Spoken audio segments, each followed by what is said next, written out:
Dalak Patalni, Degandiale, Washishu Dotomosha. Mountain Eagle here, Art George, my English name. I'm going to share with you a little bit about the second class that we're going to have here at TMCC, and it's called Native American Culture and Community. This is an advanced class requested by the students, requested by the interest, as people want to know more information about where we are in this modern world. And there's been a lot of work done on behalf of the First Nations identity in this continent. And there's many things been done in different parts of the country, North, Central, South America, Central America. But the one formula that's missing, I believe, is our true identity.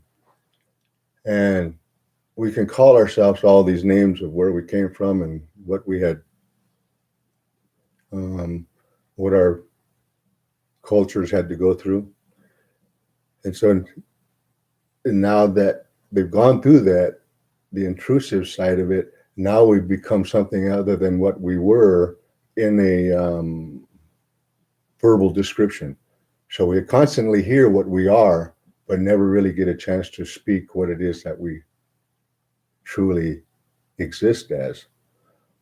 So a number of years back, 2005, is where we began documenting a lot of the information and a lot of the realities that were going on with the Washo people in this territory, Lake Tahoe, Nevada, and California.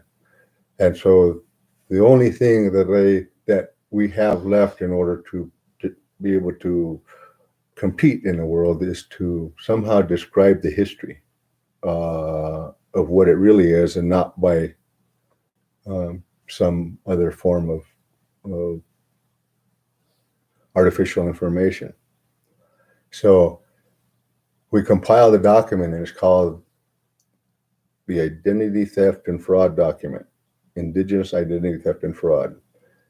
And this book is 400 plus pages, but it describes an agenda, and it describes a whole array of information that we didn't make up. We just compiled it together to create a technical brief of information of which the circumstances in which we live in today happened.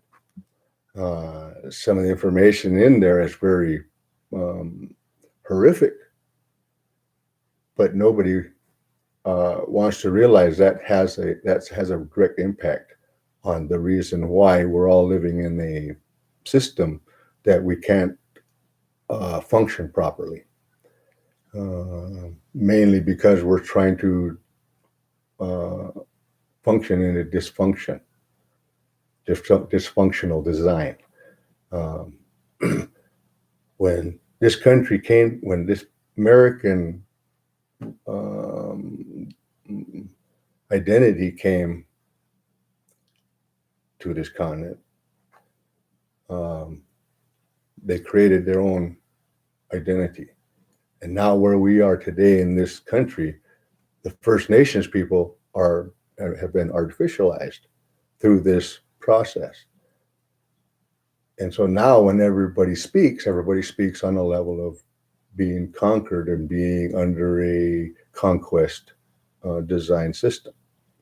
And so as we've learned to accept this, we've forgotten the element in which we've never left, which is the connection that we have to spirit, in which connection we have the relationship to our responsibility, and then our powers to be humans, to know that information that we're provided, we can make decisions on that, or based on that information, more people can be in the same book, on the same page.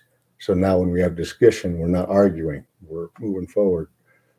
So as this document entails all of these things, now I'm not just speaking for the Native people in this continent, but we're talking about indigenous people throughout the whole world.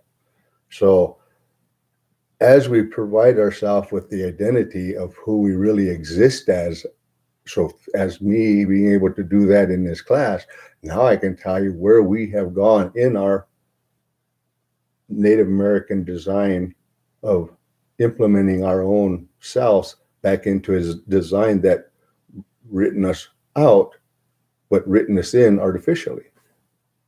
So it's just up to us to provide you, others, with the information of what we've done, so that to be able to operate in a world that we know we can adapt to, but not leave behind the responsibilities and the spiritual connections that the natural world, that we have to the natural world, then our inheritance from the ancestors and the elders, and even our spirit helpers, can be fulfilled. So that one part of the document of being created, we have already submitted this to the Department of Defense, Department of Justice, Secretary of Interior, the Bar Association, and the United Nations, as well as the Washo tribe.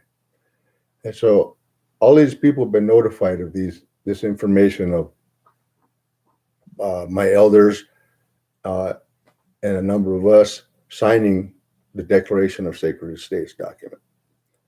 And that makes us Holocaust survivors. So now we're partners in this country. But only under education-wise are we going to be able to really fulfill all this by providing everybody with as much information of this as we can. Because to ignore people's identity is to continue to move on into a direction that nobody has no idea where they're going. And I don't want to have to go there and end up being someplace where I don't know where I'm at. My next generations, my family, kids down below that. So as we file these documents, as we've created the standings, we are now partners. But we're not partners to take anything away. We're partners in order for us to learn to live this community life like the Native people had for thousands of years. A lot of the towns that we see, they're built right on top of old villages. They're built right on top of the homesteads of those people that lived there before. And they used to say in the old days, if we build on top of their place, they won't come back.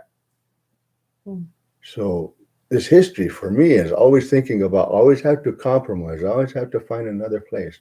And that's fine. Because we Native people in this continent had never told anybody that they had to leave. I always said is we want to be able to live.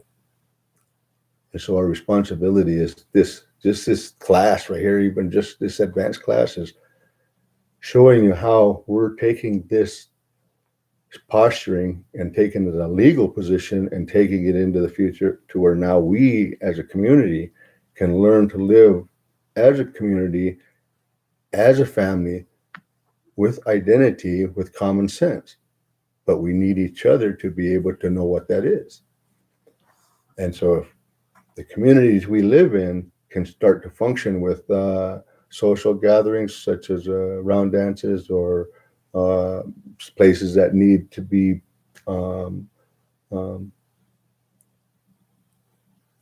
taken care of because of war or because of death or because of something that happened in that area, it still hasn't been acknowledged for the trauma that happened there. So the land and the animal and the environment is still being affected by what we're not acknowledging in our life that we all have responsibility for. So as an advanced class, not only the history that we have as Washo people, Washishu, we can provide that more information, but we're also going to provide the information of this clarity on this recovery or Holocaust survivor, this recovery, and this advancement into where we are going to be in relations to the communities we live in all around this country. Mhm. So for me to have this chance to be able to share this information is the best thing possible. Mhm. So it might be a kind of a long introduction, but it really does entail a lot. So a person wants to take this on, be ready, because it's not something to play with, because everyone is trying to find a place to relate. And if we can make this country what it's supposed to be, it can become great for the first time together. So where we've been, where we are, and where we can go. Yes, exactly. Let's advance. Mhm. But let's not go too fast, because we still need our elders. We still need the Women's Council. We still need the youth to have their groups, and the younger generations, and everybody watching after each other. Mhm. Right now, there's an unaccountability that we're allowing ourselves to move away from that. Yeah, and we're not taking care of the planet. Exactly. Mhm. And that's what advance means. Doesn't mean taught you more so now you can talk more. Mhm. No, talk about getting connected and getting down and doing the work. Mhm. So I hope I see all my other students that came before, and I hope to see many more. Mhm. Thank you. Come on, Nelly. Come on,